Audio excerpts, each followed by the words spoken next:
customer states won't start, won't run, won't do nothing.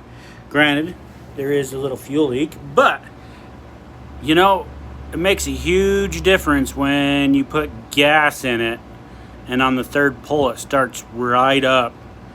Just saying. Sometimes the problem isn't the machine. Operator error.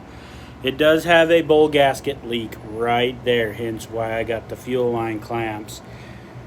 But runs just fine.